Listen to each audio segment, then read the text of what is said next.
Okay, everybody, finally we get to start. I had a little bit of a break between this term and last term, so I'm always biting at the bit, ready to start and waiting to start. So here it is. Anyway, I hope you could see my little hello message here that I wrote this morning just for you guys. And it's a pleasure to be with you guys. And I'm hoping in the few weeks that we have together that you're going to find that everything that you learn here is just going to be very illuminating. It's going to be something that will definitely make a difference in your artistic lives. It's something that was such an essential part of every artist's education at one time, and now unfortunately it just isn't anymore, and that's a real shame. So art is one of the few endeavors in human kind where we seem to be going backwards rather than forwards. We reached the peak a long time ago with our knowledge of perspective and anatomy and all of the essential things that make up good art. And all of a sudden, we lost that in the 20th century. And not that the 20th century was a bad century, but it had its really high points and its really low points. And one of the low points was with the advent of abstraction and abstract abstractionism and things like that. It made for the general public to think that anybody could do art. And that's actually really not true, because some of the best abstract artists, like one of my favorites is Marcel Duchamp. And for people that don't know his work, they just feel like, well, I could do that too. The fact is, he was a really brilliant artist. But the perception is what's important. So the perception from the public is that, well, I could do that too. I could do triangles. And before that, before Impressionism in the 1800s, you really had to know your stuff to be an artist. I mean, you even got a guild card for the most part. Even like Peter Paul Rubens got a guild card. He had to actually qualify to call himself an artist, if you can imagine that. And part of his education was to go to Rome for 8 years to learn anatomy. So what do we have? We have 10 weeks. So there's only so much I can do, but at the same time, what I can do in the few short weeks that we have together, I think is pretty significant, especially if I have you guys on board. Now, one of the things that I have to remind you guys of is that we're starting at, 10 o'clock my time here. I don't know where you're at, but we're starting at this hour. But starting next week, it's an hour later, because the first hour I have dedicated to what's called my office hour. And that is something that if you like the way I teach, and if you like a little bit of extra help, and I will remind you of this at the end of this day as well. But you could have me for 1 hour and just ask away and show me work. And it's almost like, having your private tutor with Mr. A. So think about that. It's something that there's a link to it, and it's a fabulous new thing that we're doing, and I'm really excited about it. So starting next week, we're going to start an hour later, but the hour before is for those particular students, and there's just very few of them. Hopefully we'll get more, but it's for us to just have our own little time together, and you could ask anything. Well, as long as it's about anatomy, like financial advice or anything like that. But you know what I'm saying. So I can answer pretty much anything. And test me. I'm not sure if that's literally true, that you could ask me anything anatomically and I won't know the answer. But I could pretty much say that I haven't been stumped in a lot of years. So it's not being overconfident. It's like I really love this and have a passion for anatomy. And I started that when I was in Bernd Hogarth's class at Art Center College of Design back in the 80s. And I just was fascinated by the knowledge that this man had about the human body. I didn't realize that we had to know so much and that there was so much going on with this machine that we walk around in. And because of that, it made it easier for me to understand animal anatomy. And therefore, I started teaching at Art Center. I started teaching the entertainment design students who wanted to kind of create for the industry, create animals and things that don't exist. And one of the basic fundamental aspects of that is knowing human anatomy, because we are of this animal. So when I teach human anatomy, which is what I'm doing with you guys, think of it this way. Separate yourself from the fact that we are of the subject, but think of it as I'm going to be teaching you animal anatomy. The only difference is that I'm going to be very specific about this animal, and we're going to narrow it down to the human being, the Homo sapien. So we're going to be speaking about this one particular animal in the animal kingdom, and that is the part that we're a part of. So with that, we always have to start, as I always teach, whether it's animal anatomy or human anatomy, we always have to start with the they call it the bones of the house is the main structure. Well, there's a reason why we call it that in building houses. It's because with anything anatomical, we always have to start with the bones, literally, the skeleton. I still remember one time being interviewed for a local newspaper, and oftentimes I do ask, anytime that I'm being interviewed for anything, that I don't want to know what the questions are. I just want to go off the cuff and just answer. It's almost like therapy, right? So I was asked, it's like, what the most important part of figurative art was, and I just said, without even pausing, I just said the skeleton. I noticed that there was a chair next to me. I had a coat on, and I put it over that chair. And I said, it's kind of like this. Like, my coat doesn't really have a form until I put it over the chair, and then it takes on the form of the chair.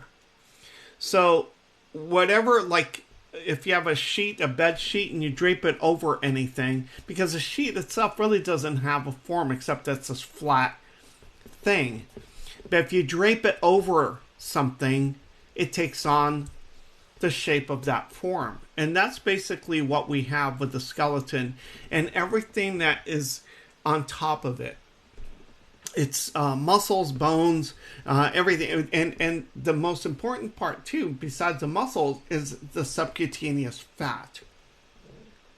A couple weeks ago, 3 weeks ago, I took my students to UCLA for the cadaver lab, which is something that I do with all my in-class students, is that we go and we touch and feel cadavers, and we draw from them. And the most amazing thing that they ask me is, when they look at a cadaver without skin on, is that male or female? And believe it or not, you can't tell oftentimes. Because without the subcutaneous fat in the skin and breast tissue and genitals and things like that, everybody becomes kind of neutralized. Oftentimes, you could tell just because you sense it. Like, you could look at a cadaver's hand, and it looks like a man's hand or a man's foot, and vice versa. But for the most part, it gets neutralized. So subcutaneous fat is a very important part of human anatomy. So it's not just the muscles and bones. Anyway, so because the first thing that we need to know is the skeleton, we're going to be drawing it together. So what I'm going to do is I'm going to show you a couple things that are important. So here's my little hello and welcome to you guys. But we also need to know the language that we're going to be speaking. As with anything else, whether you're a car mechanic or a carpenter or a plumber or anything like that, there's a whole glossary for your profession. And in the profession of art and anatomy specifically, this is the glossary, or at least part of it. Obviously, you could go page after page after page. But this is the basic gist of it. These are some of the things that you should know already. And if not, familiarize yourself with some of these terms. You could take a screenshot of this, or all of this stuff is available to you guys on Google Drive.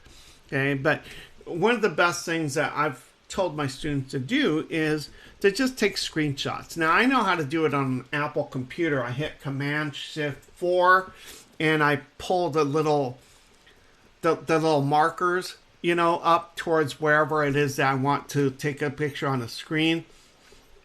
As I was telling Peter, my assistant, today before class started, and he couldn't believe it. His jaw dropped. I don't have a cell phone. So I'm telling you, I'm from another century, like the 1600s, not even from the last century. So it's amazing I'm even working with a Cintiq tablet, for God's sakes. This is something I had to be introduced to. So sometimes you'll see me drawing, and it will look like I'm kind of a newbie to this stuff. But I'm not a newbie to anatomy. I definitely know my stuff. So I don't want you guys to think that you have a substandard teacher, because you don't. But these are terms that you need to know. And a lot of them are pretty straightforward. Like, for instance, anterior just means front, posterior, back. Lateral, medial are really great, because when we're talking about geography, all of you, we say east and west. I live on the west coast of the United States. I live in California. So we say west. We don't say lateral or medial. But with anatomy, we don't say east, west, north, south. We say lateral and medial. Medial is closer to midline, because that's what medial means, right? The medial border of our bodies. We're split in half. Got it? So there's my right half and my left half, etc. And we're pretty symmetrical. Not completely, but pretty much so. We have two pectoral muscles, two deltoids, etc., etc. North and south are, if you go down a little bit, it's supra and superior, infra or inferior. So anything superior is higher. It's kind of like, think of like a superior product that's higher. We also say top shelf. So somehow we establish something higher as being better quality, lower quality. So we don't say south or north, we say superior or inferior. The neat thing about that, you guys, is a lot of anatomy is based on logic. Like, for instance, there's here in the United States, there's a North Dakota. And the reason there's a North Dakota is because there's a South Dakota. Otherwise, if there's only one Dakota, you would just say Dakota. Do you see what I mean? So with anatomy, if there's a superior, that means that there's an inferior. If there's a medial, that means that there's a lateral. Otherwise, you wouldn't say west. Okay? So, same thing here. So, think about that, because you're going to find that anatomy does make sense. A lot of the muscle names, for instance, tell you one of three things. Its shape, like the deltoid is shaped like a delta, the Latin D, which is like a triangle, right? So it's a delta is the deltoid is how it got its name, or its shape, extensor digitorum longus, for instance.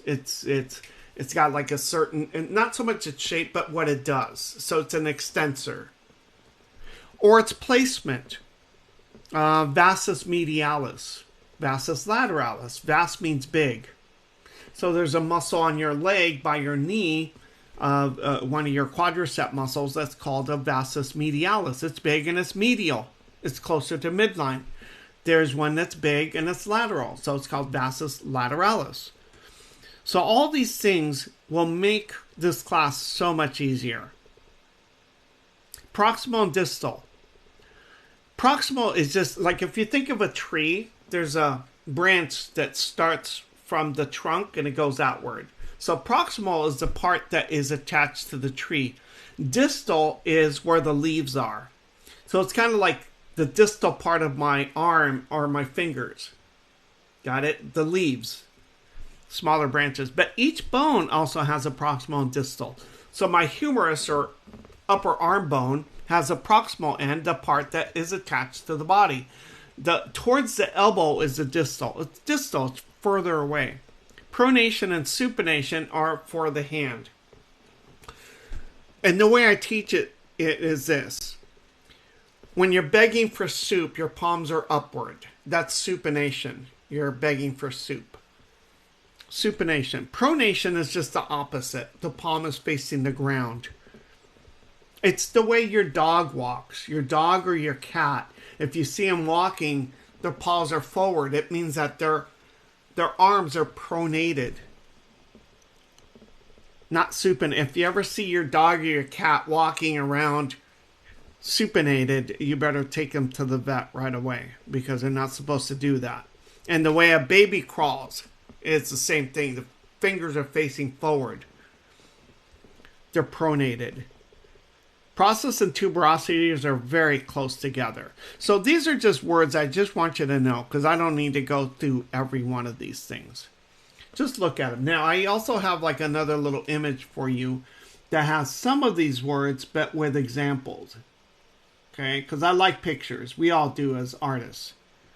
So this is from my book, which is on, there's a link to my book, Ray's Anatomy, R-E-Y, Ray's Anatomy.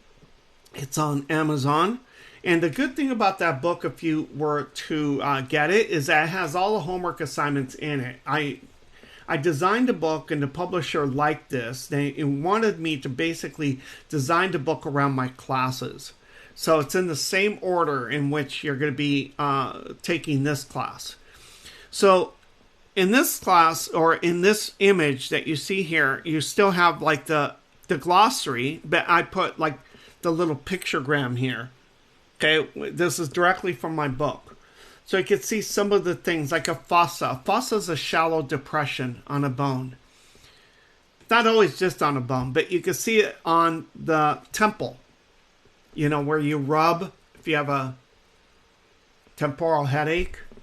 Tuberosity is a bony protrusion. So on your knee, right below your knee, you have this bony protrusion. It's a tibial tuberosity. It's what your patellar ligament is attached to, for instance. There's a few other little things on there, but it's kind of a neat little diagram for you. Make things a little bit easier.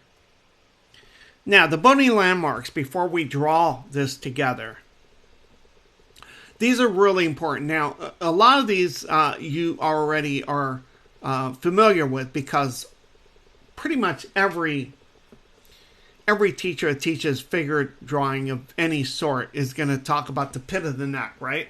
The spot above your sternum and in between each one of your clavicles. There's that pit.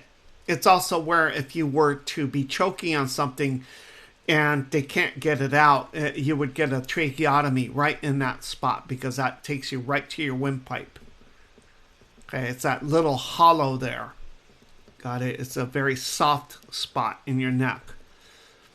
So the pit of the neck, acromion processes of the scapulae. And that's where, like, if you could see me, or if you could just visualize what I'm doing, I'm taking my finger from the pit of the neck, and I can feel my collarbone or clavicle, and I'm moving up, up, up towards my shoulder, and all of a sudden there's a stair step down. The stair step down is the acromion process of the scapula. And that's where your scapula, from the back, comes forward and touches the very end or the distal end of your clavicle. See how you're starting to get to know a little bit of these terms? The distal end of your clavicle. The proximal end of your clavicle is at the pit of your neck. Now, there's the counterpart on your back to the pit of the neck is the seventh cervical vertebra. And that is the big bump on the back of your neck.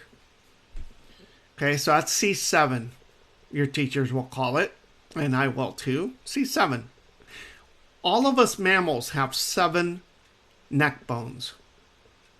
Whether it's a giraffe, or a whale, or a chihuahua, or your cat,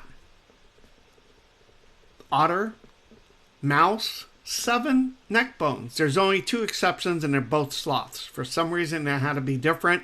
There's a 3-toed sloth and a 2-toed sloth, and one has 6 and one has 8.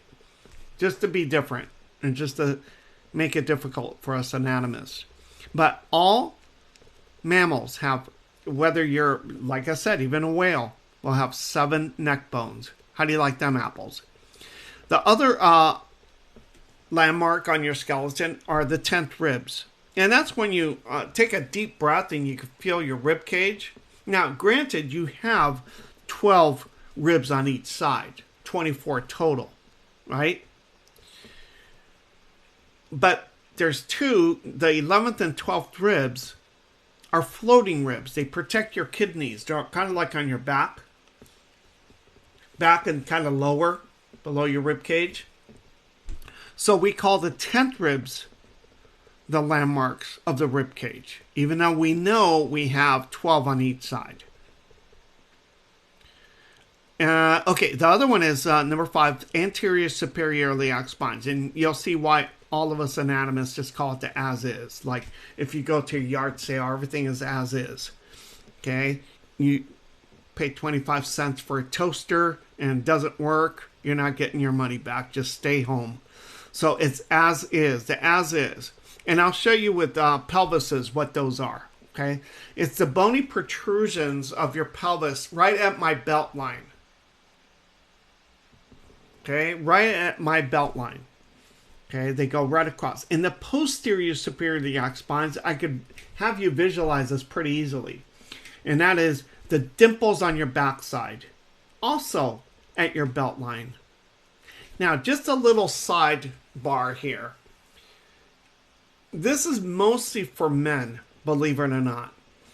The anterior superior iliac spines and the posterior superior iliac spines, your little dimples, on most of us men, they're on the same belt line that is around your pants. Got it? But on females, the pelvis is tilted forward a little bit so that the posterior superior iliac spines are a little higher than they are in the front, the anterior superior iliac spines. How do you like them apples? It makes it for women to have a better possibility to have good postures. It's very interesting. Pubic bone is another landmark. And that's a good one. It's really easy because it's right above the genitals. Right in between the hairline. Okay? So that one's an easy one. You can see on both males and females very easily. The great trochanters of the femur are this. Let me see if I could get something dark. Your femur is made up of really neat stuff here. It's a ball. It's like 3/4 of a ball. And then a neck. And then this big kind of rocky formation like this. And it comes down. There's the shaft. This is just the typical long bone like this. And then it flares out and becomes almost like nowadays with COVID and everything, people are doing the fist pump thing. This fist pumps with the tibia. See, I'm trying to be topical and now and hip. So it's a new COVID way of looking at this. It's the fist pump between the femur and the tibia. And then here's your patella or kneecap. How do you like them apples? So if you remember the fist pump, you have yourself a knee, baby. This is the great trochanter. It's the part that sticks out here. On Michelangelo's David, you could actually see it. It almost looks like a fried egg. Let me just draw part of like a thigh. Here's the thigh down to the knee. It'll look kind of like Michelangelo sculpted this, looking like a fried egg right there. These are the other muscles, like that. And then here are the genitals. And then here would be the other leg, like that. Okay, can you visualize that? Now, that is not going to be seen on females because females have a fat pad that covers this area up. Don't worry, we're going to get to the skeleton. Be patient, everybody. So you wouldn't see that. It'd be like that. There's a fat pad. When you look at it from the side, see, this would be male. And then that jumps out. And then these are the quadricep muscles. Like this. These are your adductors, which is a bubble of muscles right in here. There's an indentation right here. Like that. But on a female, see, it would look more like this.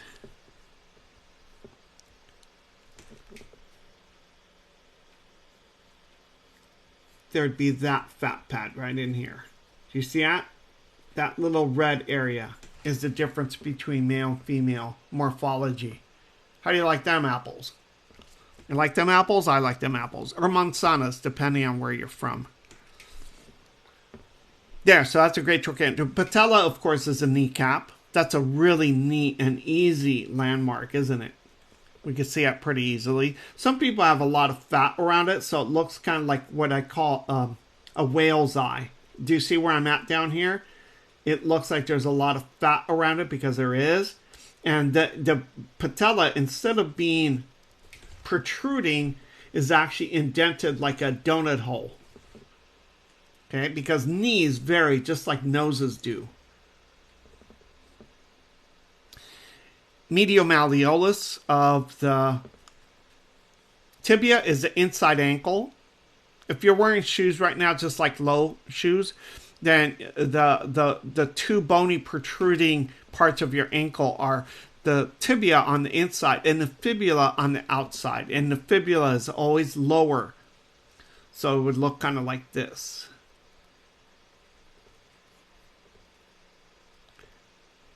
And this is your big toe over here and your other toes over here. So you can see that there's a slant to your ankle. How do you like them apples?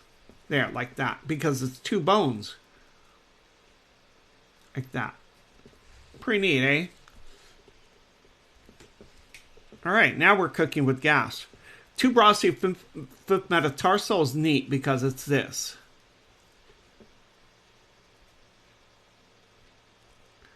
There's a little bump right here. And what's neat about it is, now this is just a rule of thumb as well. So your foot actually bends at that little area right there. So if you see like a ballet dancer or anything like that, you'll see that the foot actually bends kind of like that. I might be exaggerating, but not that much. Like that, you'll see. That's the tuberosity of the fifth metatarsal. And meta means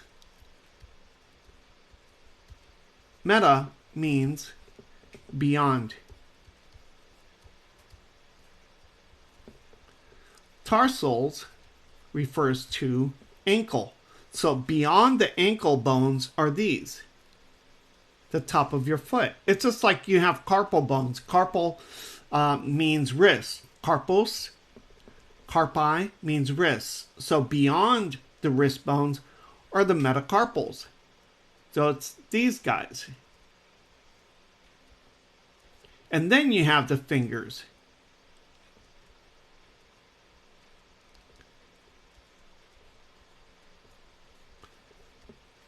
Okay, so these are the metacarpals because these are the carpals. How do you like them apples?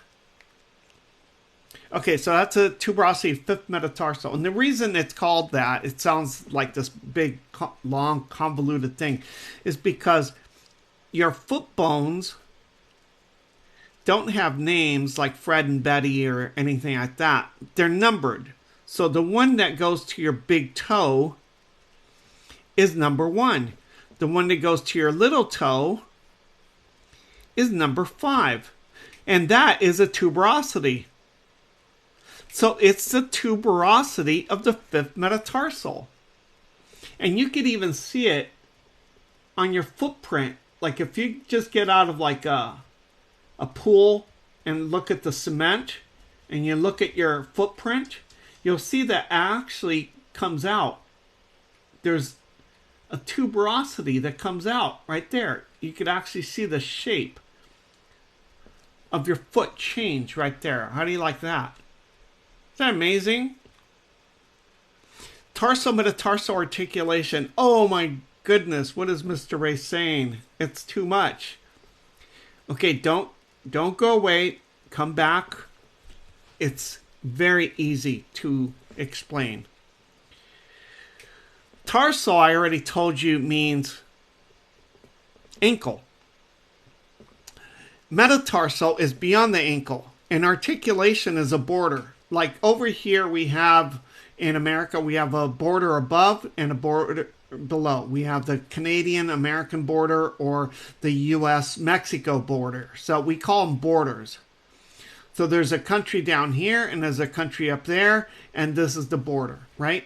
Well, with anatomy, the bones don't have borders. They're called articulations.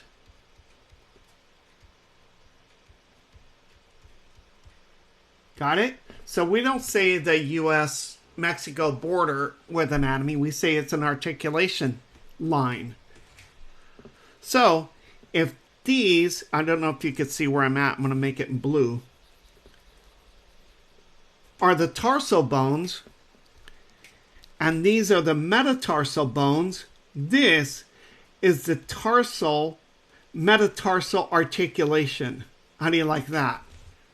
And by knowing it's there, you will now see, perhaps on your own foot, that there is a slight change of direction in the line of your foot. How's that for amazing? And there's a slight change here, and there's an arc that connects the two. There.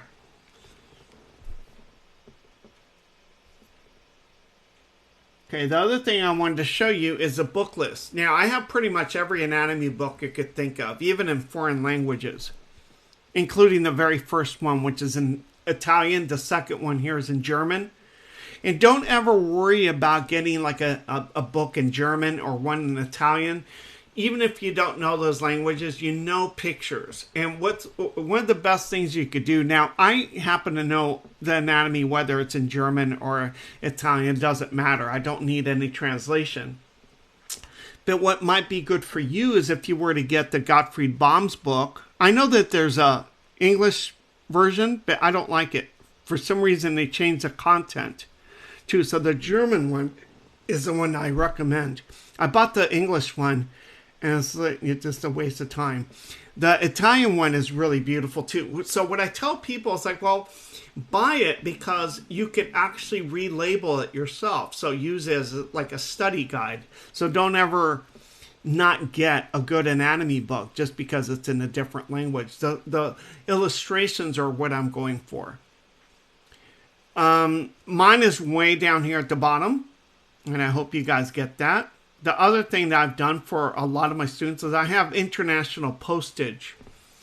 Is that if you were to email me or contact me or through Facebook or whatever, I do have author's plates, which are just labels that you peel back. I sign it to you, so it's kind of like my way of signing my book to you, but without we being in the same country or same vicinity. Anyway, so these are my favorite books. Of all the books I own, these are the ones I take off the shelf or recommend more often than not. Some of them are better than others, depending on what it is that you're looking for. Mine isn't, there is no complete book of anatomy, so don't let any book that says that. It's just not possible, because every book gives you something. Like my friend Elliot Goldfinger, this is a great book when you want to know origin and insertion. It's not a how to draw book, and neither is mine, by the way. Even though I have a few kind of helpful tips, it's not a how to draw book. It is basically like my classroom. It's like a lot of anatomy, and it's up to you to decide how. I don't like to teach how to draw because it's a disservice to the artist. That's something that you have to draw within yourself, pardon the pun, and pull it out of you. But you have to know the stuff first. You have to know anatomy first, and then the drawing part comes in. It's kind of like this. Like I learned how to write my name like this, like everybody else. Like we learn capital letters like this. And then we learn the lowercase letters like this. And then at some point we make a signature like that. So that's what I want to teach. This is all the information that I'm teaching you. How you get from here to there is totally personal. And nobody should tell you how to draw. That's why I don't like gimmicky kind of drawing books or anything like that. Things that show you how to like draw certain ways. Because it's like, you don't want to draw like that person. They already draw really well. It's like trying to copy the Beatles. You will just end up being the Monkees or Herman's Hermits because you can't be the Beatles. So try to find what your own identity is, for God's sakes, for the love of Mike. So that's how I teach. This is what we're going to be doing together. So what I'm going to do is I'm going to just take a couple minute break because I need you guys to copy this down in any way that you want to do. Now, Peter, give me 3 minutes. I'll take us to like 20 till. Okay, because I need for everybody to actually try to keep up with me, but they need to copy this down. It's just 8 equal increments and 2 bars because I'm going to be doing a front view and a side view of the skeleton. Okay, fair enough? So I'll be back in about 3 minutes, everybody, because I need you guys to keep up.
To like the little placard that says, you know, we're on break.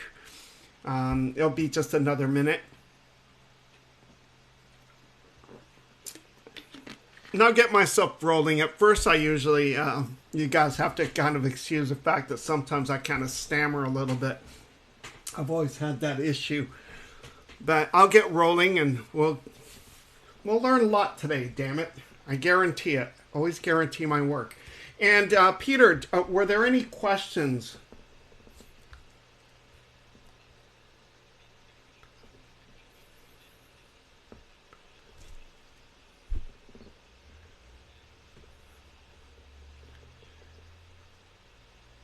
Oh, Peter Paul Rubens. Yeah, and I'll mention that again because those are like some of my favorites. Couple of my favorites.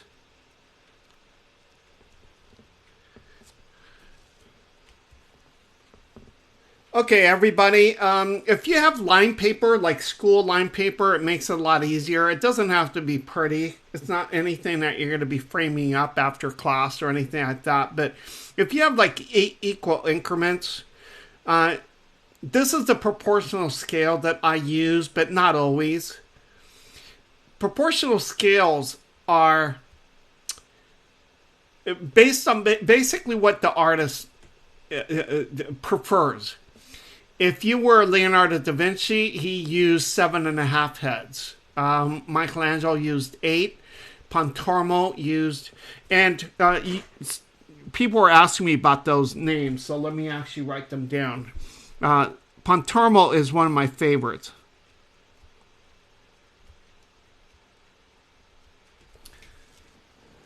And let's see, Pontormo lived at about the same time as, I'm trying to think of, like, he was a little younger than Raphael, for instance.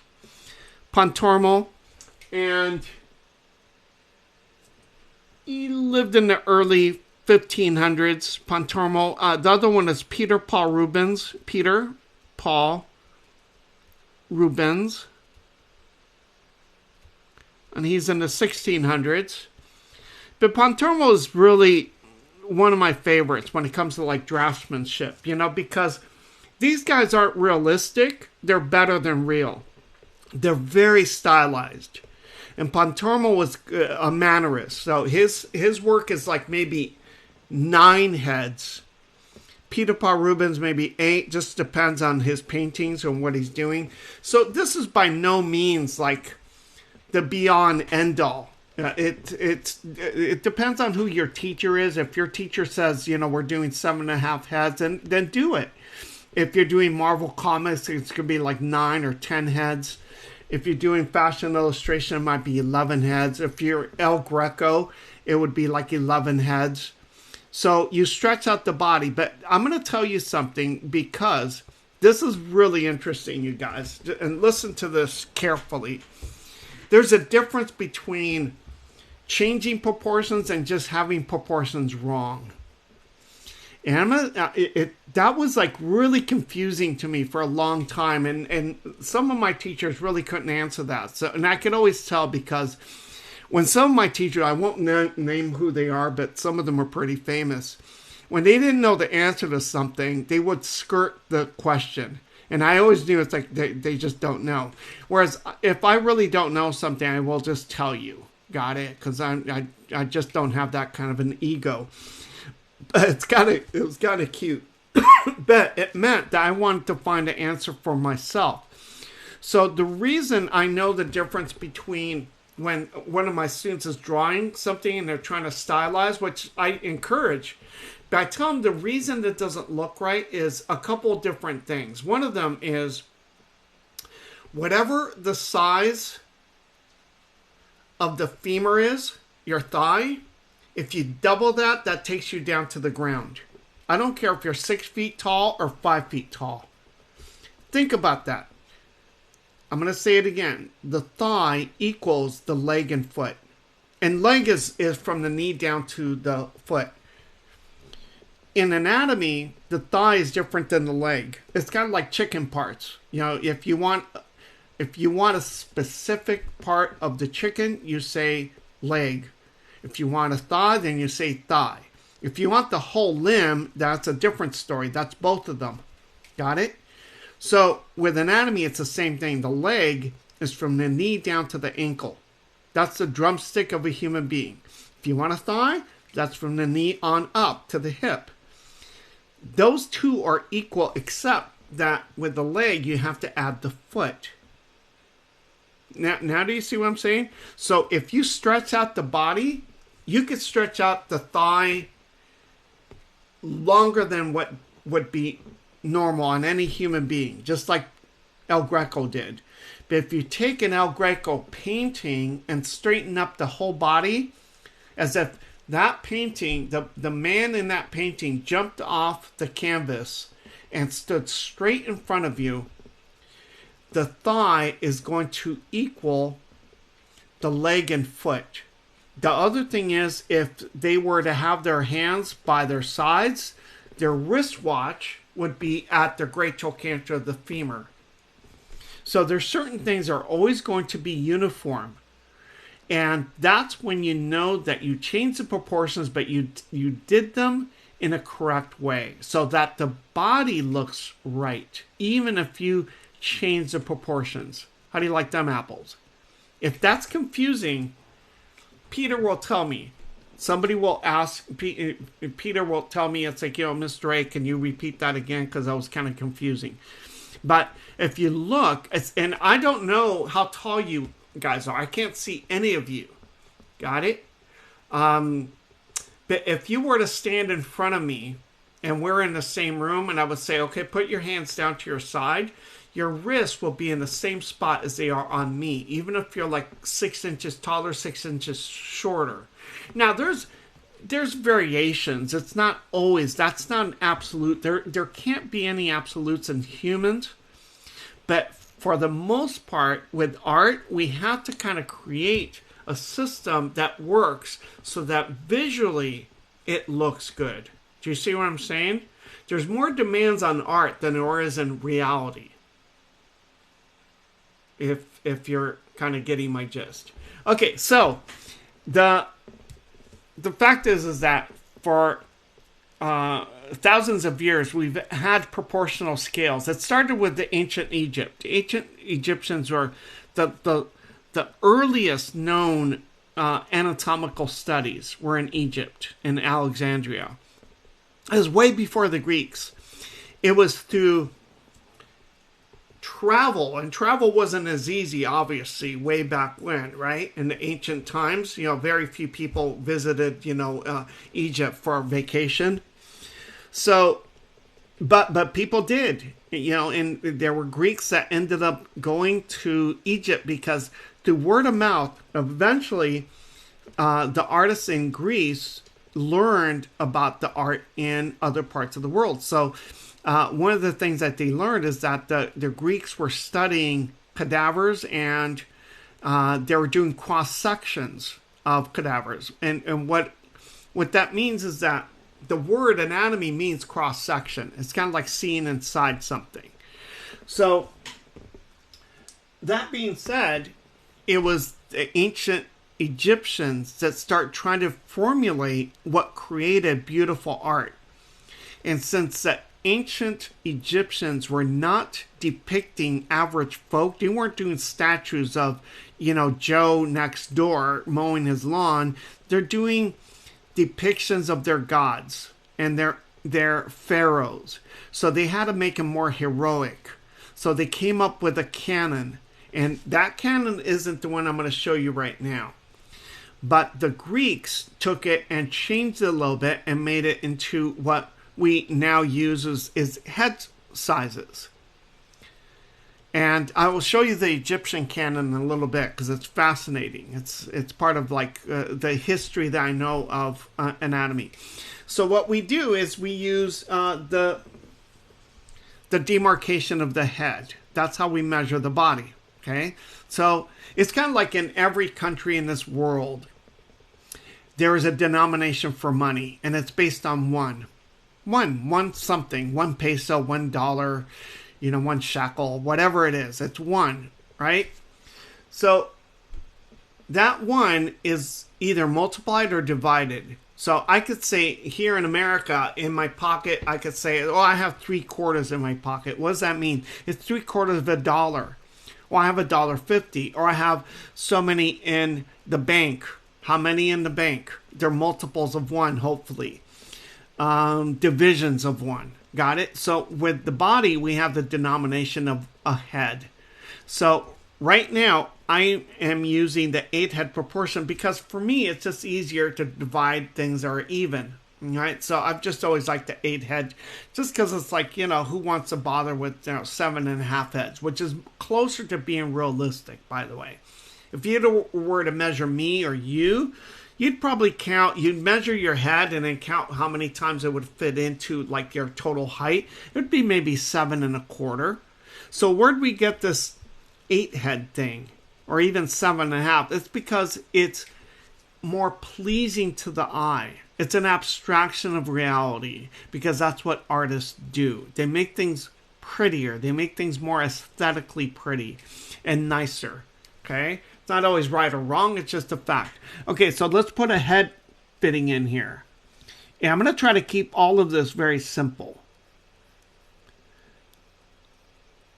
Notice I'm putting a little point at the very top.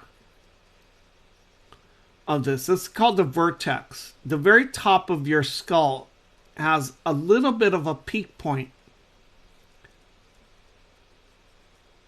And this is more of a masculine skull. You'll notice because it's very angular. It doesn't have to be really accurate or anything like that. It's just a sketch. Got it? This is a vertex. And nowadays, you know, unlike previous decades where, you know, if somebody were bald, it's because they went bald. Nowadays, it's kind of like sometimes people do that on purpose. Whether it is because they're losing some hairs, like might as well just get rid of it all. Or sometimes it's just a fashion thing. Even women will do that. Got it? So you'll see that, and this isn't, again, nothing is an absolute. But oftentimes you'll actually see that the skull has a little peak point. It's called the vertex. It actually has a name, which means that it's more common than not. Then the eye sockets, which look kind of sad because they droop downward away from the center. They kind of go at a downward angle like that. Then there's the aperture or opening of the nose, and that varies from race to race. It's widest with African groups, blacks. I'm from Colombia, South America, so I'm kind of like in the middle, along with like the Asian groups, and it's narrowest with people from Europe, you know, Caucasoids. So I'm making one here that's very narrow, just because it fits in there a little bit better. So I'm just gonna make it very narrow like this, and it's just a very simplistic little skull anyway. So there we go. Okay, and then the little teeth. Got it. Okay, so now we have established, you know, the head. Now, there's I'm gonna just name them off, but you're gonna have to like jot these things down. Let me see if I actually have that somewhere. Nope. Okay, so this is the pit of the neck. Notice it's at 1.5 heads down. See, so there's a demarcation. So 1.5 heads down is the pit of the neck. I'm gonna actually make this white. Lighter. Make it so you can see it better. Pit of the neck. There. Now, there's going to be, down here at the bottom, I'm going to write a few things. There are 3/4 of a head. See where I'm writing? 3/4 of a head. There's the hand. It's not a head tall. Sternum, which is your breastbone.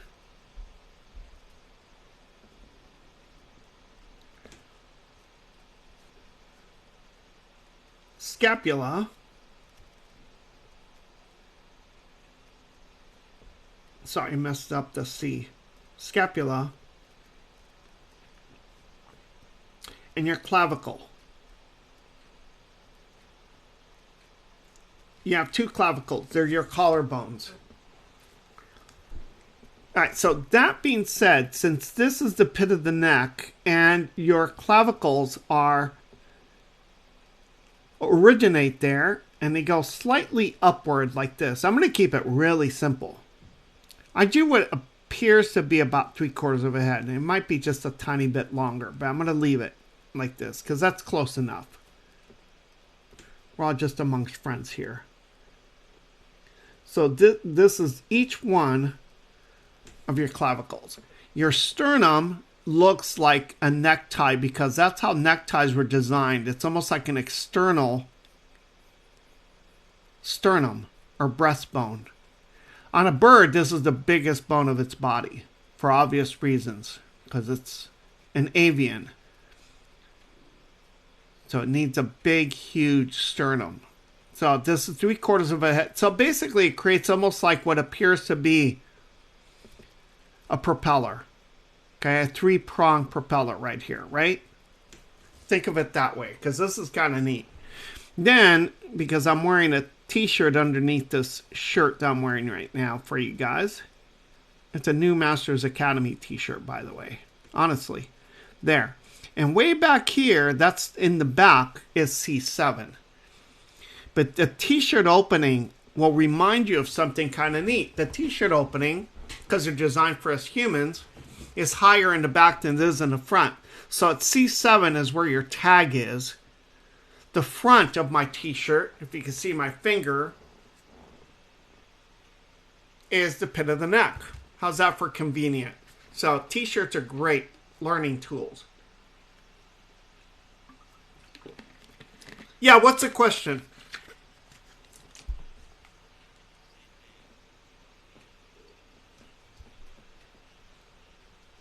Yeah, so Stephen has a really good question. What does the hand mean? Like where specifically?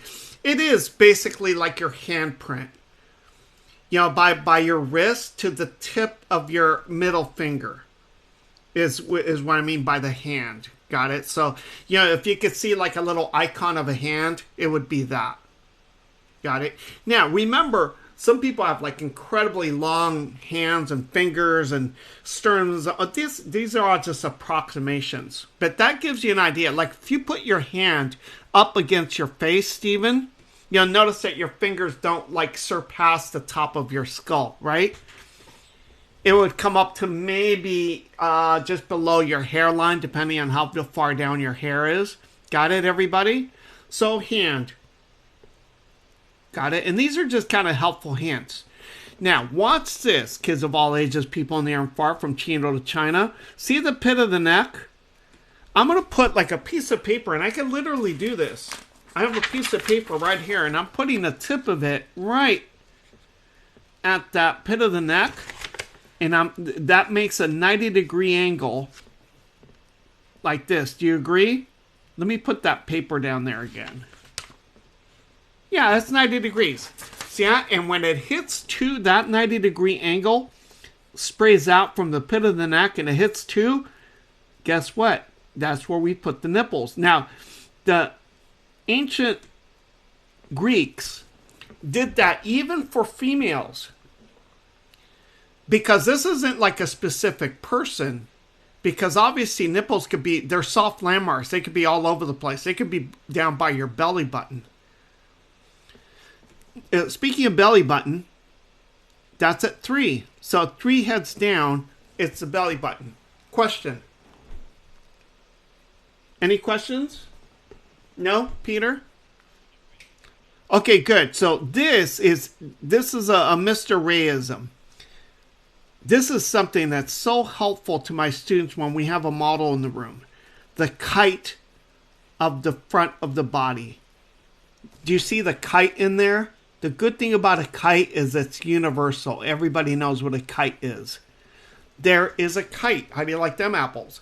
So the kite is the pit of the neck to each nipple to the belly button. You look for that kite because it's not always going to be a kite. On women, sometimes, if their breasts are lower, or even on men, it doesn't matter. It could be a diamond shape. It could be equal space between the pit of the neck and each nipple to the belly button. So you could turn it upside down to be equal. The bottom line is this, everybody, kids of all ages, people near and far, from Chino to China, is this, that when you have a specific person in front of you, you could determine, because now you know to see, it's like, oh, they don't have a kite. But you never would have seen that unless you're told. And now you can see. And the good thing about this also is that even when it's a kite, in perspective, and as the person twists and turns, then one nipple could get closer to the belly button than the other if they're doing some kind of side stretching exercise, right? Where they're bending side to side and stretching from side to side. But watch this. I'm going to take the belly button and throw a line going all the way up here, because that will hit the acromion process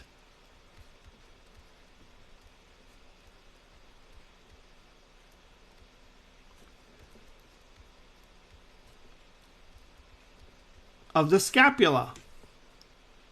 Now, process is a bony protrusion, and it's lower than the clavicle's end. Now, obviously, you could look at your own body and say, it's like, oh, when I take like a straight line between the belly button through the nipple, it doesn't hit, because you may have narrow shoulders or you may have wide shoulders. But in this, see, we always have to have a guide. This person does not exist. I call him Model Zero. He's just this idealized kind of nothing person. But then you look at your own model or yourself and you can say, oh, the person that we have today in today's class is a female and she's 5 feet tall. 5'1", 5'2", whatever. Doesn't matter.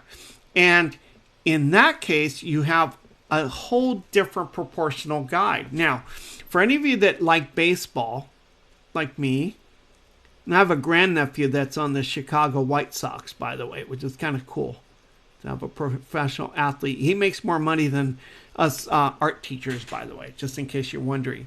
So watch this. See, at 3.5 heads down, I'm going to make that little line.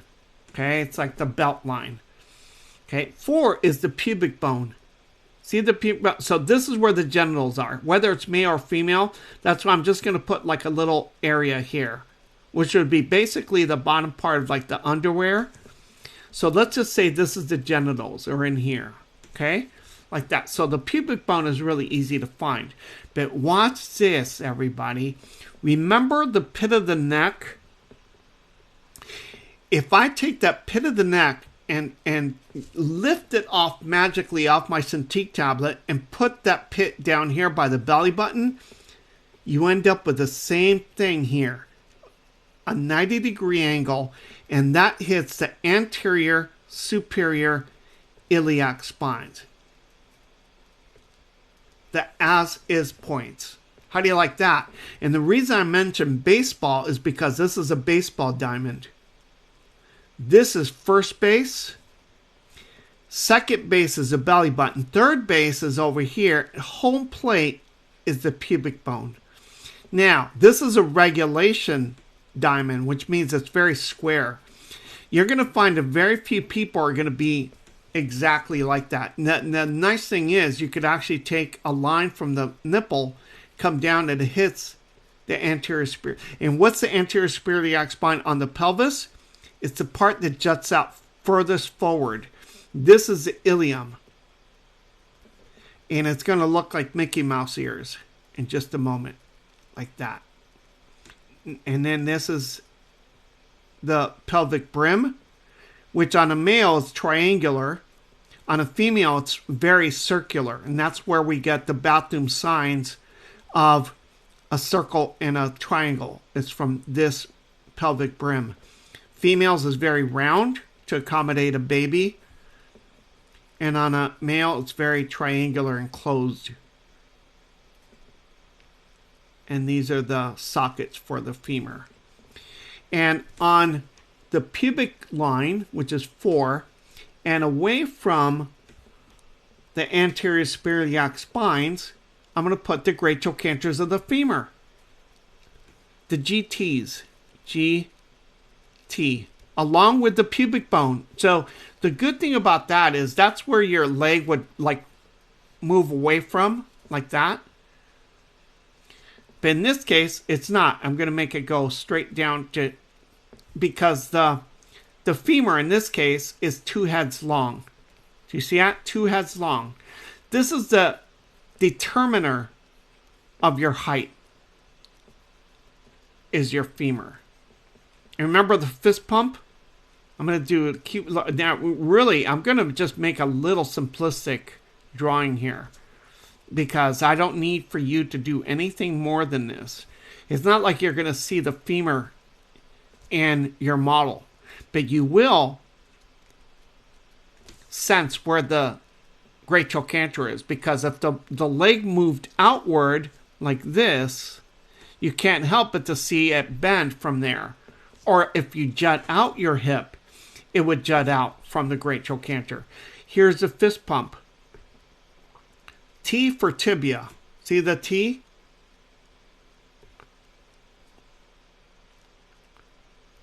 And the kneecap or patella. And then the tibia is your shin bone and then your feet. So your feet and your tibias equal the length of your femur. And then you have another bone off to the side. That's your fibula. But you don't, right now we're just making a stick figure. But look how beautiful this is, everybody, isn't it? So here are the toes. So all of a sudden you can see how beautifully designed we are. Damn it. There, like that. The nice thing about underwear, the Superman type underwear, is that they go around your thigh to the great trochanter, and then they go up, and then there's like a little belt line. They're not very fashionable underwear that I'm drawing, but it's what I have there. So this is called the pelvic frame. The pelvic frame is basically the underwear. Just think of like the underwear, like if you're drawing Spider-Man or something like that, because it's a really great way to remember where all these landmarks are, right? And obviously the underwear has to like accommodate your thigh poking through, so there it is. How do you like that? Okay, watch this. Your rib cage makes almost like parentheses around your nipples. And then when they hit that line that went from the nipple to the anterior superior iliac spine, you stop. So it stops shy of the belly button. And if I put the opening, your abdominal opening, look how beautiful this is, everybody. How do you like that? The construction of the human body is just sublime. So that's the 10th rib. The 10th rib is that mark right there. Right there. And I think I used white before, so let me do that again. Or something lighter anyway. So there's that. There's that. There's that. There's that. There's that. I'm just trying to make little circles around the bony landmarks. The outside part of your femurs and tibias. Tibial tuberosity is the nose of the tibia, if you saw it from the side, which we'll do later. And then the ankles. And the ankles are lower outside, like that. And the acromion process, clavicle, pit of the neck, clavicle, there, like that. Acromion process of the scapula. That's a scapula from the behind coming forward. So if you were to look at this, you would see the scapula in here, like that, behind the rib cage, right? Like that. There, look how beautifully this is coming together. Watch this, it gets better. That's right. You thought you were done, but you're not. Watch. Underneath the acromion process is a little ball. That's the ball of the humerus. It does have a little protruding bone to it. But watch this. See the 10th rib? If I make an arc, that's where the bend of your elbow is. Kid you not. How do you like that? Same thing here. Watch. The bend of your elbow is at the 10th rib. So it's above your belly button. Your wrist is at your great trochanter. And then your hand. And remember, Stephen, how long is this hand? Did you say 3/4 of a head? That's right. And there it is. Look how beautiful that is. And this, I'm going to have to swing it out because obviously I can't. It has to swing out like this. And there's 2 bones here. Wrist.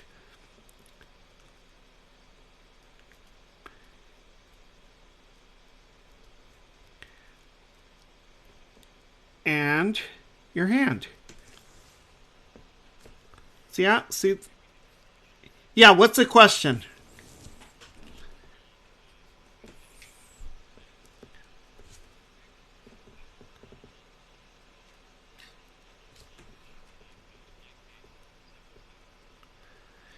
Okay, and that's a really good question. And that's the proportion between the forearm and the upper arm. And the reason it looks to you like it may be equal, they're not. The upper arm bone, the humerus, is longer. The space between your elbow, the bend of your elbow and your wrist is one head. This one here is 1 1/4 heads. Period. No matter what you think. And if you were to spread your arms from side to side, that's how tall you are from middle finger to middle finger. If you just, lay on your back and somebody puts a little marker by the end of your middle finger to the end of your middle finger when your arms are totally horizontal, that's how tall you are. Now, granted, that's not always perfectly true, but that's the Vitruvian Man that Leonardo drew. That's really famous, right? So we fit in a square. So the humerus is longer than the radius and the ulna. There, do you see that? But the optical illusion is that your deltoid is so big that sometimes it just looks like it's shorter, but it's not, because you're basically looking at your bicep. I hope that answers it. So I'm glad that you mentioned that, because now I could put that is 1 1/4, but this one is only one head. So if you put your arm up and put your head, like, I don't know if you can see what I'm doing. See, your head fits into that little nook in there. It's not very scientific, but basically that's what it is. So one head and 1 1/4 heads. You like that? This one's 2 heads. All right, so when you turn this off, now this one I'm going to draw really fast because I want to show you some other things and also show you what your homework is.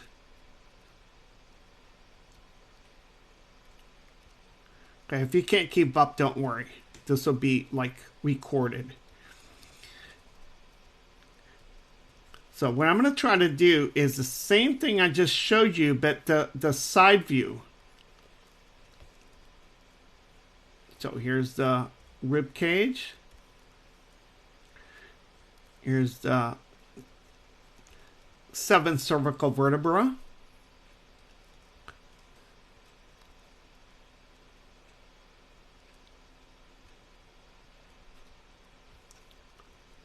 Here's the zygomatic arch.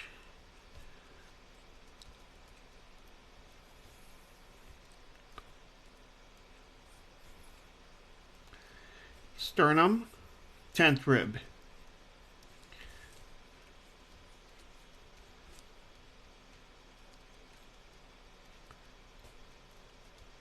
Here's the anterior superior iliac spine, which will kind of pop out. Posterior superior iliac spine now is the dimple on your backside. Like that. Your ribs fall in this fashion, like this. And then when they come to the front, they kick up. Okay, obviously I'm going to have to do this kind of quickly, so just hang tight. Hope you have some kind of protective headgear because I go pretty fast. You don't need to keep up with this. I just need to leave this for you. Here's the pubic bone is on the same vertical plane, but this is again for males. On females, all of this would be tilted. This is the acetabulum, which is the socket for the femur. There's a hidden 3, number 3 there, like that. And then this is the ischium, which is the little loop at the bottom of your pelvis. This is your sacrum, which is 5 fused vertebrae, and then 4 little ones for the coccyx, which comes down to the same level as the pubic bone. So see, the pubic bone and the anterior superior iliac spine are on the same vertical plane. The ilium is visible oftentimes with some models. The posterior superior iliac spine is the dimple on your backside. Put a little bit of shadow here. or light and shadow here. Okay, this is the great trochanter of the femur. Okay, not the socket. That's where the ball fits in. So what I'm going to hit hard is the great trochanter sticking out. And then it's the shaft and then the bottom part, which is the fist pump. Remember? Then here's the patella or kneecap. And then here's the receiver. This is the nose of the tibia. This is the head of the fibula. And the fibula is just as long as the tibia. It just started lower, so it ends lower, and it ends like a teardrop, like that. I'm going to keep it simple. There's a little negative space here. This does this. Tuberosity fifth metatarsal is here. Here's the heel. And here's the tarsal metatarsal articulation. And then the foot is half the length of, like when you get to the, see the patella? And if you just divide that into halves, that's where the foot would be. So you don't end up with feet that are just too small. There. That's how long that foot should be. There. Now it looks pretty good. Scapula is the bone that holds the arm, the entire limb. And remember, that's where it swings back. So I'm going to just do that. And then over here, same thing. And then that's where the hand would be.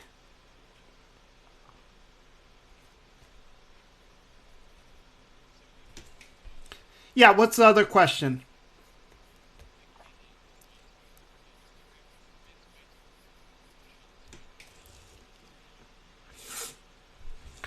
I'm going to show you. So the question is, you know, this is pretty neat, Mr. A, but the models rarely pose like this, right? You know, like a chart in your doctor's office. And that is totally a valid and wonderful question because I'm going to show you. I'm going to make up a body over here. Now, I'm going to talk to you guys about this thing called the main frame. The main frame consists of this. See the chromium processes over here where I'm putting the bright lights and the great trochanters? That actually creates the main frame of the body. Like that. If you just create that. Now, that main frame is equals 2.5 times size of the head. So if you take this head size and you make this 2.5 times bigger, see, I'm just eyeballing it. Is that about 2.5 times bigger? That's the main frame. So let's do something with this. Don't know what yet, but let's say, let's just do this. The head establishes everything. Not always, because if it's a reclining pose, then all of this goes out the window. You have to understand that. But let's just make something like this. So you have at least established a head. The next thing I need to do is, if I know what... Oop, hold on, my little earbud fell down. Okay, so let's try to do this practically, okay? But without being... See, I never want figure drawing to be like, you get like protractors out and rulers and things like that. I want you to just eyeball this. So what I'm going to do now is I'm going to do a main frame that I think is 2.5 times bigger. And with movement. And you have to like agree or disagree and say, it's like, that doesn't look quite right, Mr. Ray. Maybe it's too long or it's too short. But if it's at least in the ballpark, I'm going to leave it. Okay, do you guys kind of agree that that's 2.5 heads? Like, I'm actually taking my fingers. I think that's 2.5 heads, you guys. Because it doesn't have to be exact. So that means that's a chromium process, great trochanter, great trochanter. So that means that this is where the underwear would be. And I hope this answers it for you. The other thing I think I can do is this. Watch. I'm going to put a kite in here. And if the kite starts looking really weird, you're doing something wrong. So now watch what I'm going to do. I'm going to put this and this. This goes down to the pubic bone. Now I'm thinking my main frame might be a little bit too long. But I'm going to leave it because I kind of like committed myself to this. So this is what I'm going to... This is a really wonderful system. So now this is the anterior superior iliac spine. So that means that the pelvis is hidden in here. Do you see that? And it's rotating. But let's just see what that, like that. Let's put underwear on this girl. Do you see that's the main frame of the pelvis? I hope this helps because I think it's fabulous. So you know the rib cage is above the belly button. So let's put this here. Do you see how like it's helping me? And quickly. But here's nipple. Now if it's breasts, then maybe it might come out just a little bit further. But I'm going to kind of leave it like that. Maybe it's a smaller breasted model. So I'm going to leave it just kind of like that. Obviously, you adjust it if it's a larger breasted person. Watch this. So that's the 10th rib. That's the 10th rib. This side is stretching. This side is compressing. The rib cage jumps out of here. Here. And where would the bend of the elbow be? Here. Now, this is without any foreshortening. With foreshortening, then you have to kind of adjust. But this is the main gist of this. And this can't be longer than this. We already talked about that.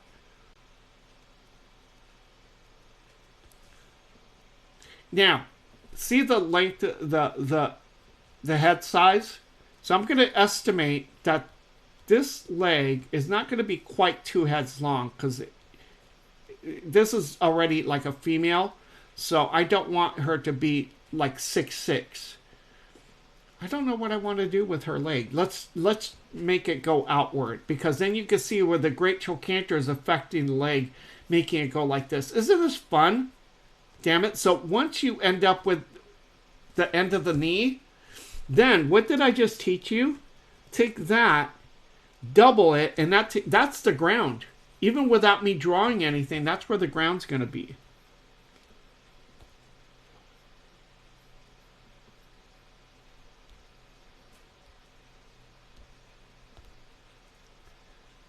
Isn't that amazing? Okay, it's not amazing, but it's fun. And then this one would maybe do something like this. I call this tornado drawing. When I want to foreshorten something, I just draw kind of like a little tornado. Like, for instance, watch this tornado. That's where the knee is going to be. And then everything else is behind it. Like that. Like that. So in this case, it's kind of like this. Not sure what I want to do with that toe. I want to separate the other toes. Okay, so this doesn't have any kind of proportion any longer because it's foreshortened. That's where it's like your artistic sense is just going to have to take over. Okay, does that help? Try that. I'm telling you guys, I really stand behind all of this. Damn it. I really do. I think it works. Because it's all the details are what kill you. If you just get this general gist, your drawings will be much, much better. It's the details that kill you. It's the drawing contours before you have the gist of the pose that will kill you. So try this. Try the skeleton, almost like a skeletal drawing first, because then when you put the stuff around it, it just works so much better. Do you see that? But without it, almost nothing works.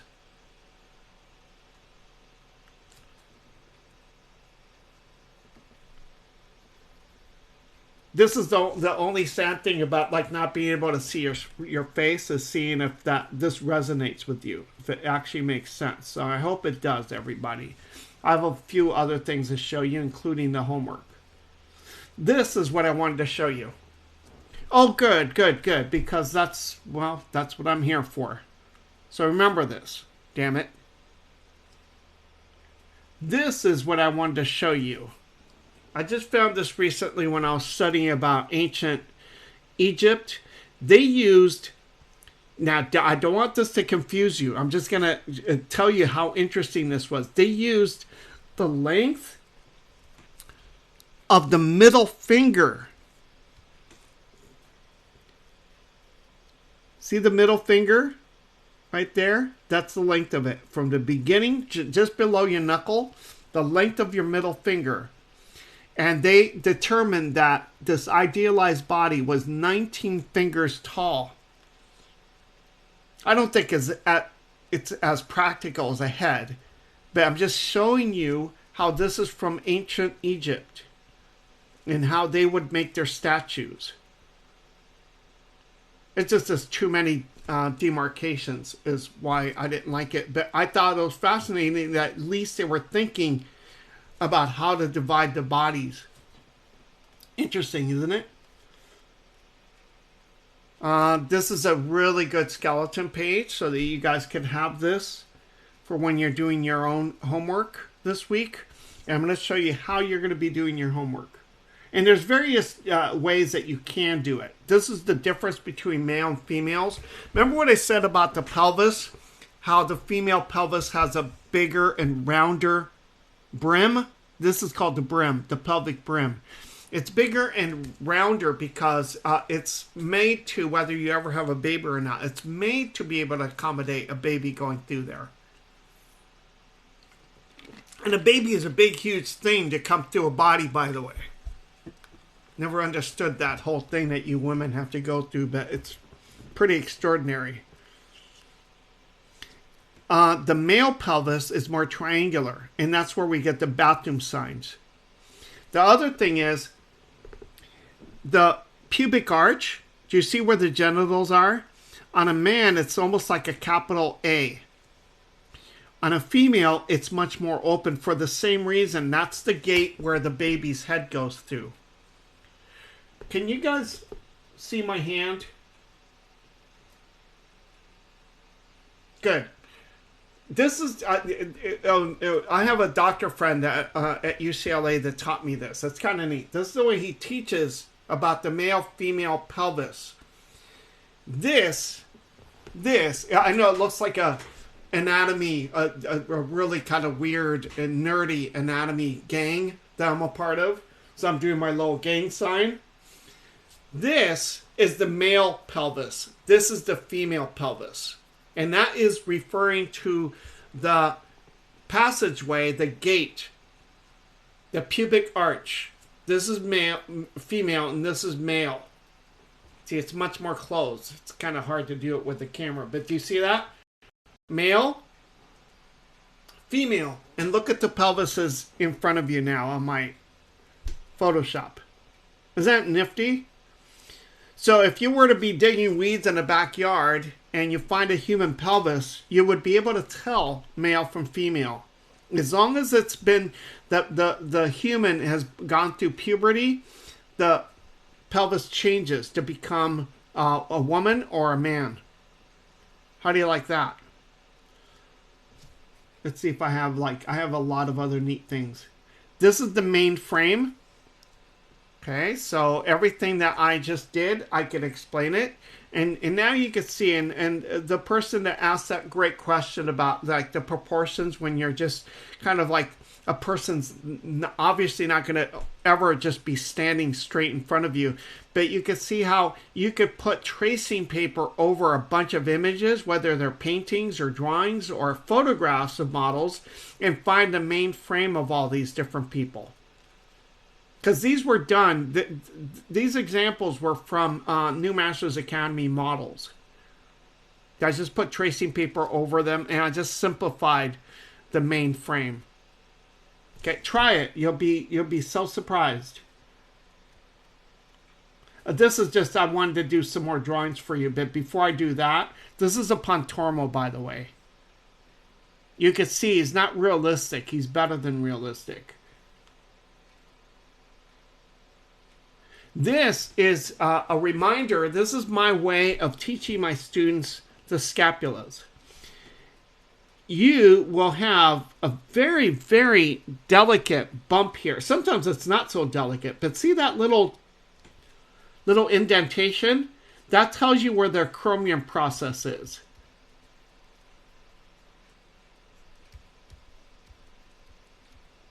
That's going to be the word of the day, acromion process. It's at the end of your clavicle. Whether you're looking at a person, a silhouette, because if you didn't see this as a back and just saw a silhouette, it could be a front view, right? But in this case, it is a back view. So the scapula has a spine and it has a medial border. A medial border because it's closer to the middle line. So that's a medial border. So basically, there's 2 bars to your scapula that you have to remember. And in a very simplistic Mr. Way, the one on your left says it's 9:30 on a clock. And on the right, it says 2:30. I hope that helps. And remember, the scapula is not as tall as your head is tall. So your scapula should not be bigger than the skull. This was just an image I found online, and it was somebody wearing a sports bra, because I wanted to find something that would help you visualize where the scapulae would be. So with this sports bra, you can see the scapulas would fit in the empty spaces there. Just another, and you can see the indentation. That's where I put that line on this particular person. It's very low res, so it's about as much as I could do. These are pelvises that I have in my book, because a pelvis is a really difficult thing for you to draw in space. So since the reference that you're going to find is not going to be just straight on front and back view, there's going to be a tilt and rotation to it. These might help you. Remember what I said about the female pelvis? How it has a tilt to it? Let me show you something kind of neat before I move on. Watch this. This is something I noticed with my students in pretty much every class that I teach. I'm going to keep this really, really simple. I know this is very light, but just bear with me. We use these like drawing benches. I think they're pretty universal, right? And there's like a pad that the students draw on. And they're sitting on these benches. Okay, do you see that? Okay, good. I hope you can see that okay. This is the general gist of that, though. This is going to be eye-opening. You're never going to not see this now. All right, this is very typical. And I noticed this when I would be sitting behind my desk, grading homework and stuff like that. And I would look up every once in a while and make sure everybody was drawing and behaving and all that. And all of a sudden, I noticed something that was consistent with all my students when they're sitting on these benches. And it was this. That the young ladies tended to have better posture. And I'm a very curious scientific type, okay? And I noticed that the young ladies always looked like this when they sat on their little benches, as opposed to the guys that had that arc. And it hit me, finally, when I was doing my little lectures on the pelvis, to why that is. And it goes back to this. See the pelvis over here on a female? Because it's tilted forward, it allows the vertebral column to kind of have an advantage in having better posture. Whereas with the male, it's kind of like pushed up like that, so it creates like an arc like that. Isn't that interesting? I've never seen any explanation of that anywhere, not in Leonardo notes or anything like that, or any of my teachers. So that's something that I give to you, no extra charge. I took a bunch of pictures of this pelvis. So again, when you're doing your homework, you could look at some of this reference. These are homework examples from some of my students.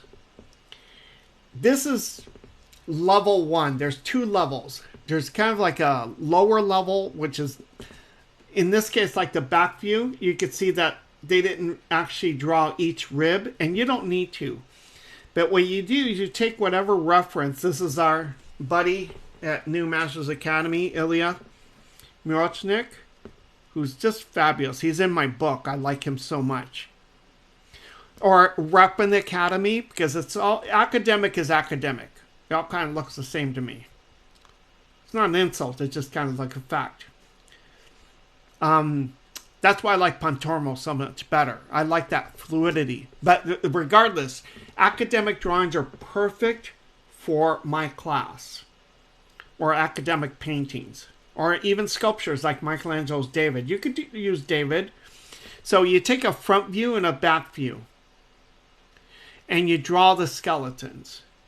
This is kind of like it's not labeled or anything. So if you wanted to, and if you do the front view, when you do the front view, do the kite. Notice that on Angeli's homework here, that she found that on this particular example that she used for reference, that they didn't have a regulation baseball diamond. And it rarely is. But the kite was really kind of stretched out almost to a point of looking like a diamond.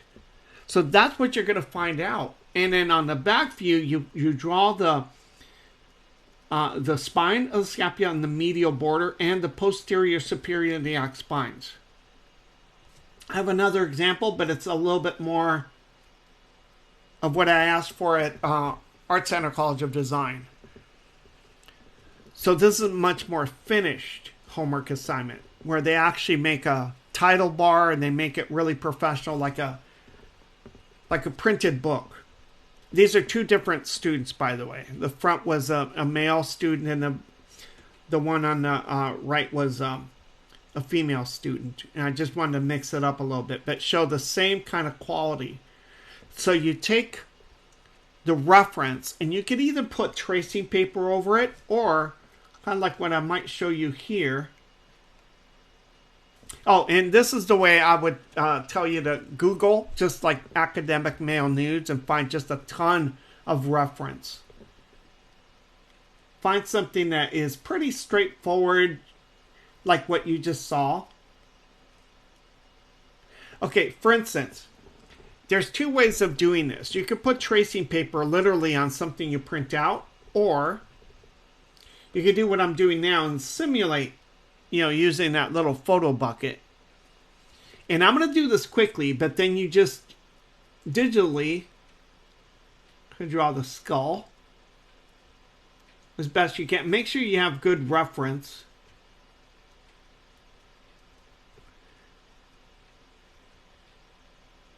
Do you see what I'm doing? So this is the way you'll be doing your homework. Obviously, I can't do the whole thing.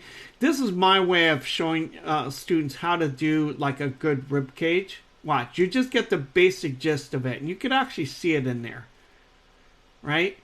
Like that. What I do is now this can be kind of tricky. I'm going to visualize where the vertebral column is on the back. See, it's right there. And the ribs, see, I draw the back ribs first. This is going to be very abstract. It's almost like an MC Escher. Like, are the stairs going up or down? See, those are the ribs on the back. Then I draw the ribs on the front. That now I'm making this really simple. But now you can see the ribs through the ribs on the front. Do you see what I'm doing? This is the way I draw really good rib cages on the blackboard. That you could actually see through. Okay, so you can do that. If you want to, you could just make a shell of a rib cage as well. This is the anterior superior iliac spine, and this is it through the fingers. The way you could tell is the flank muscle drops down to the pubic bone. Watch. Drops down to, here's the belly button, here are the genitals. It's that little spot right there, that is the anterior superior iliac spine of the pelvis. And look on this guy back here, you can see the posterior superior iliac spines. So even through the subcutaneous fat, you would be able to see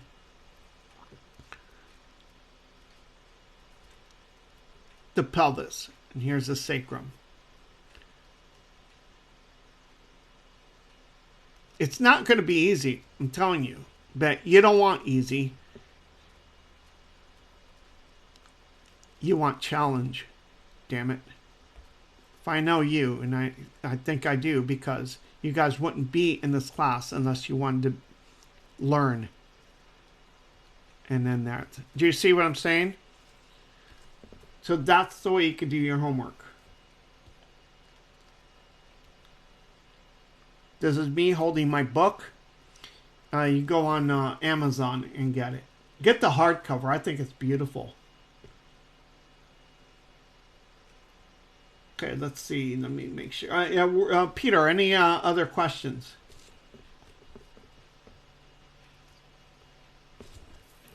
Okay, let's do this then, really quickly. If there's any questions, please let me know, because we're done. I just want to draw a little bit for you, so we could kind of keep going with that theme of, you know, what happens when the body's moving. So you always just kind of jot down where the head is. And you want to always be I think gestural. But not gesture. See, I don't teach gesture drawings. I teach just kind of keeping it loose is the way I say it. Because gesture drawings develop over time. Where is the main frame? And this is a distorted view because this is a Pontormo and he is a mannerist like myself. So mannerists don't draw things realistically, they interpret. Okay, so there's that, right? That's the main frame. You can see the great trochanter jutting out right in here. So that's part of the main frame. And the butt crosses across where on the front, the pubic bone would be. So the pubic bone would create almost like a cross right there. What I'm looking for is this. That's the acromion process of the scapula. And that is, remember the clock hands? Well, they change when the arm goes up. Those two hands swing over. They go from here. See that dot? To here when the arm is up. So the arm is down here, but it's up over there.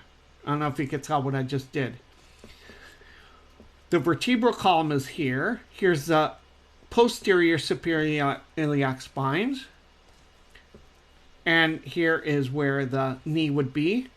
And the knee's over here. And then I take that down to the ground. And that's how you start finding the movement or the rhythm.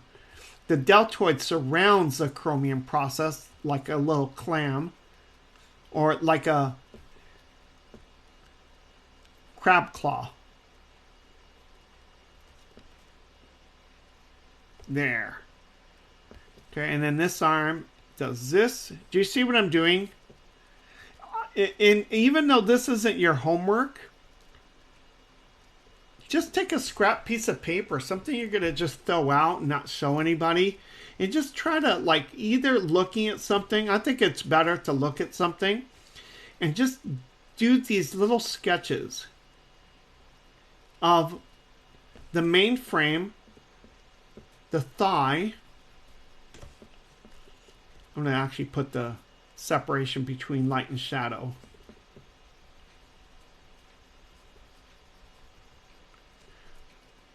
Great trochanter right in here.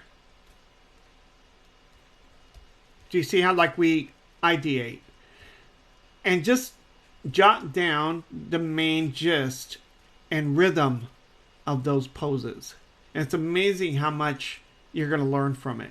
Because the next time you have a model in front of you, you're going to remember this, and you're going to remember not to copy the model, but interpret the model, because that's a much more artistic, much more satisfying way to draw, rather than sight size or anything else I could think of. And it's just my opinion, of course. But your teachers all should have at least a certain philosophy and certain methodology and a certain ideation and philosophy, because that's what it is. It's not right or wrong. It's just like, oh, my teacher this and this is the way they do things. Okay? That good? Anything else? Let's take a look and see what we've done so far. And then remember, I want to repeat this again about the office hour. Between, in my time, it's 10 and 11, so you kind of like know what time you started today. We will be starting at 11 with you guys, but if you wanted to get extra help from me or anything else, that 1 hour before we start with this group, you could still join up. There's going to be a link that you guys could perhaps think about maybe joining and getting extra help, where you actually have like face-to-face little time with me, and I would love to help you with whatever it is that you're working on, or any questions or anything like that. And it's a really neat program. We don't want to lose it because people don't know what it is. It's just basically, you have me as if like a tutor, and it starts next week. So with those of you that don't, it's fine. We will start like an hour later than we did today, and I will be looking over your homework and try to do as much as I can, because I will only have an hour to critique whoever turns work in, and sometimes it's like 30 people. So, and it's always going to be randomly picked, so it's not alphabetical order. So if your last name starts with a Z, don't think you're never going to be helped or talked about. We will kind of scramble them, almost like putting them in a lottery drum. Got it? So we will try to do that as often as possible and make sure that it's fair to everybody, and make sure people are getting, at least a little bit of a critique. But the good thing is, no matter what and whose work I'm working or talking about, all of you will learn from every critique that I give to each person, because a lot of these things are going to be redundant. Okay, and I will even say that. It's like, this one, it's the same thing I just said with this other person. Got it? And each one will kind of like add to the one before, and new things when I see new problems. Is that fair enough, everybody? Okay, are there any other questions, Peter? Anything? Otherwise, we could just say our goodbyes right now. Okay, everybody good? I hope everybody's happy. I really enjoyed being with you guys today, and I'm so glad and feel very, very lucky to have this thing to do every Friday. In my case, every Friday morning till noon. And then I could have lunch afterwards. And for you guys now, with somebody like Peter, you get to have breakfast now. Yeah, he's in New Zealand, so he started at 4:30 this morning. So I want you guys to appreciate that, for Pete's sake.